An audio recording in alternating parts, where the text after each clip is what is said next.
Like Amber said, we are tired. We are tired as black people. Things has been happening all of our lives. Negatively has been affecting us and conditioning us in such a wrong way. And I'm Paul, by the way, y'all. Thank you, Paul. Thank you. Tired.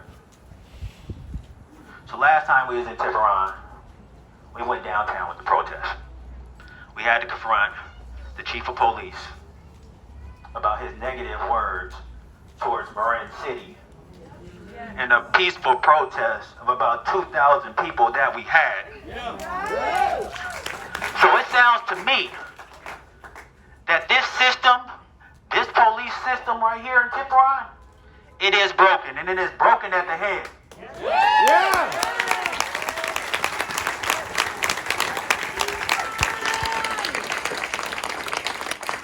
Chief Cronin, am I saying it right? Cronin. Chief Cronin. Chief Cronin, he needs to go.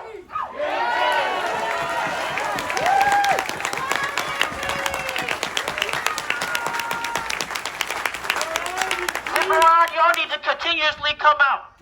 Y'all need to come right here, y'all need to make noise, and y'all need to make sure that he steps down.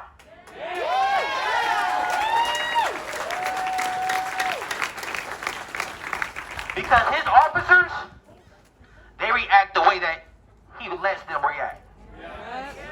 It always starts at the head and trickles down. It always starts at the head and trickles down. So y'all need to demand that he goes.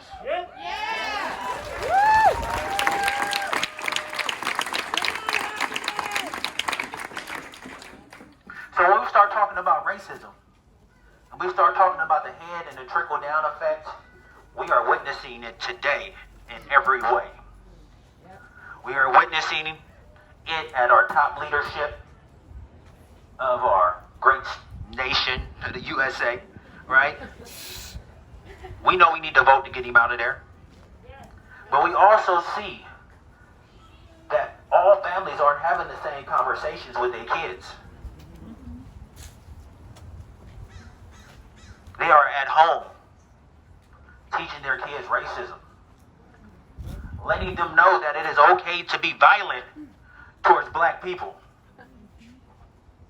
They are teaching them to be fearful of black people. Us, the black people that has always given back, has always loved a country that never loved us back.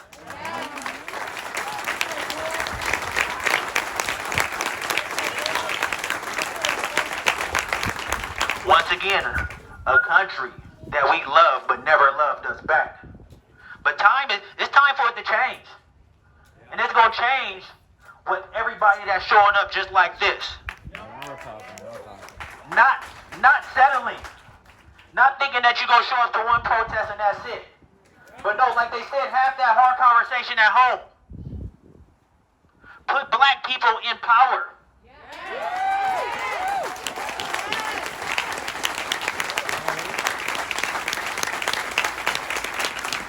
Support them and allow them to lead.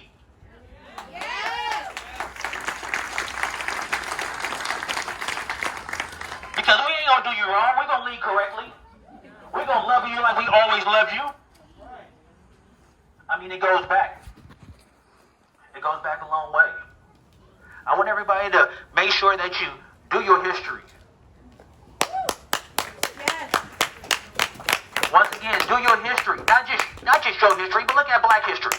Try and gain an understanding of how we got here today and why black people are so tired. But then we're so resilient.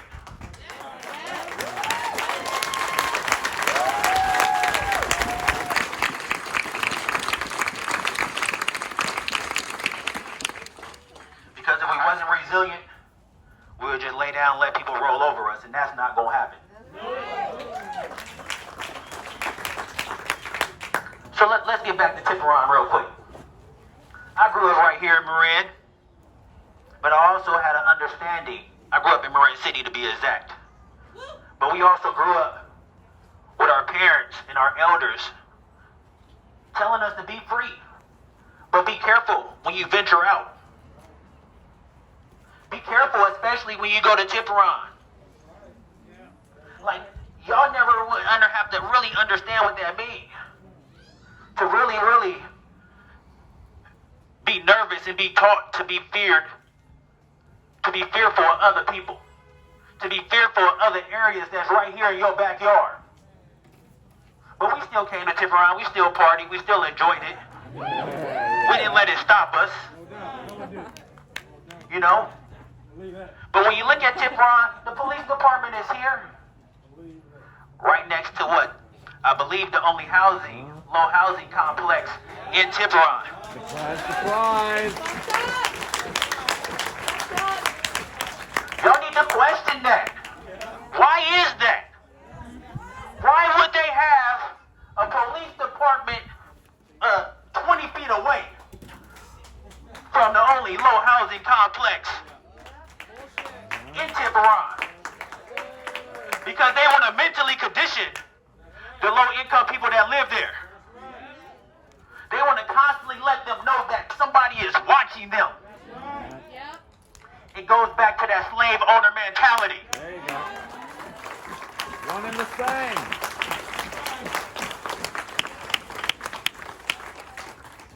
Once again, it goes back to that slave owner mentality where they feel like they need to watch over people. It ain't right, y'all. It ain't right. So we got some checking. We got some checking that needs to happen right here in this city. I mean, y'all can do a lot of stuff. Y'all can be at the forefront. Y'all can be at the forefront of change for these very white communities to show them how it's done. Yeah.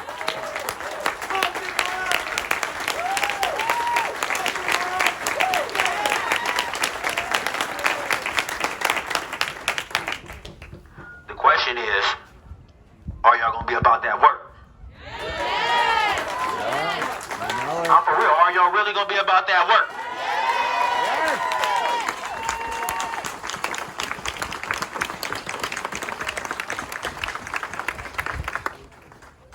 Because I know it's going to be work. There's going to be a lot of work that y'all going to have to do. But we also got to realize and we got to understand what racism is. It's racial prejudice plus power. There we go. Once again, that's right. That's right. That's my beautiful wife back there. I hear it. Once again, racism is racial prejudice plus power.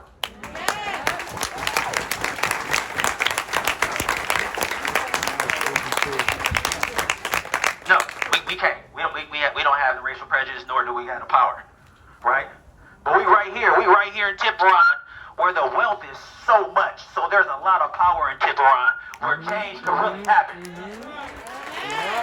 Yep.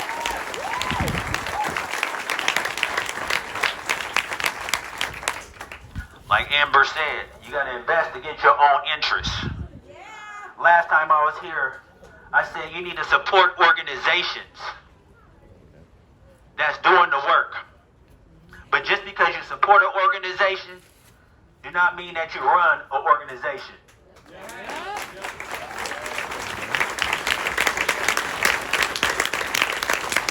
Because we see it so many times where people want to fund an organization, then they want to make demands of that organization and what they're supposed to be doing. Non-profit industrial complex. That can no longer happen.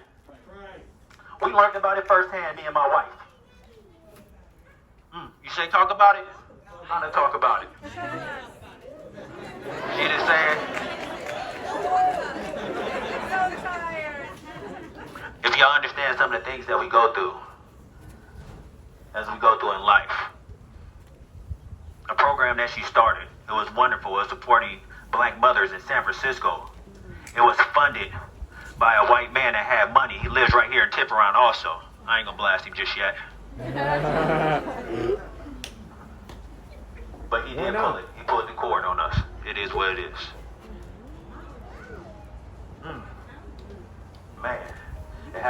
too. An organization that she founded, she thought she was doing the work with one of her friends that happened to be white. She got backstabbed. She got stabbed in her back. It happens too many times, people. So you need to be able to give and let go. Let these black folks that's out here doing the work do the work.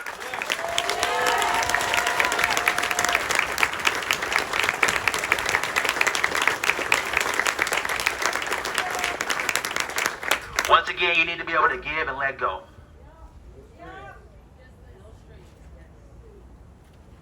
But racism has had an effect on all of us. Because it gives people, or gave people, white people, a disease of seniority. They feel like they always over you. They don't feel like they're side by side with you. They feel like they're better than you. And therefore, they want to step in and take over something that don't belong to them. In the end, we built this country. It was built on our back. It was built on our back. Our sweat and our blood.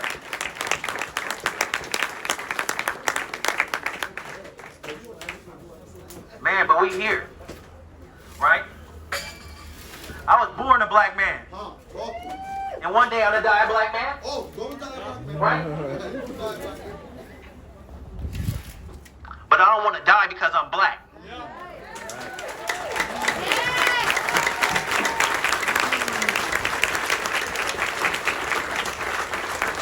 Once again, I was born a black man. And I know one day I'm gonna die a black man. But I don't want to die because I'm black.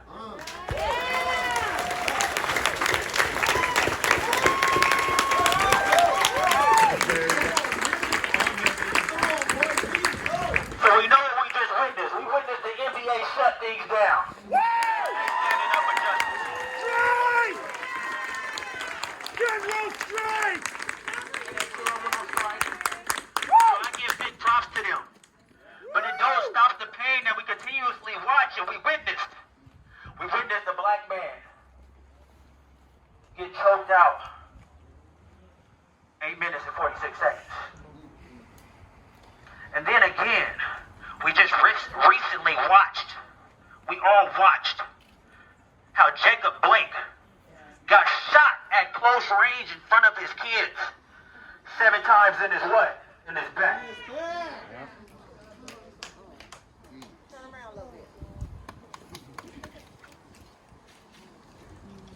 Y'all would never know this pain.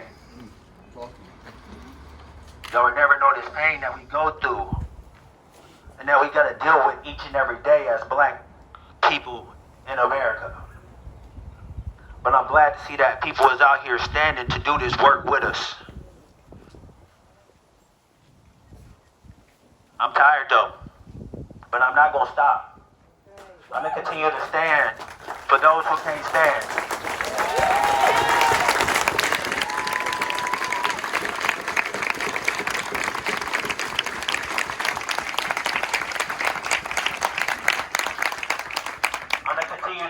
For those that can't speak.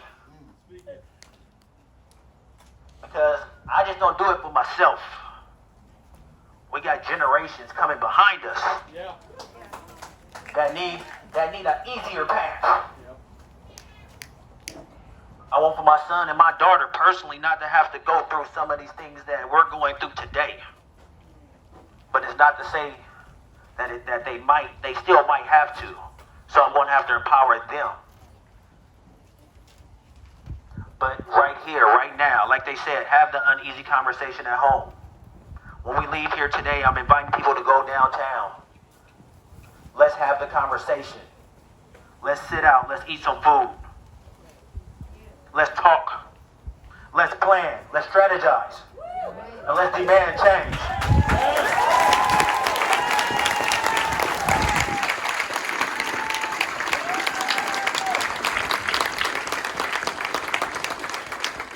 Once again, Jacob Blake shot 7 times in the back Close range.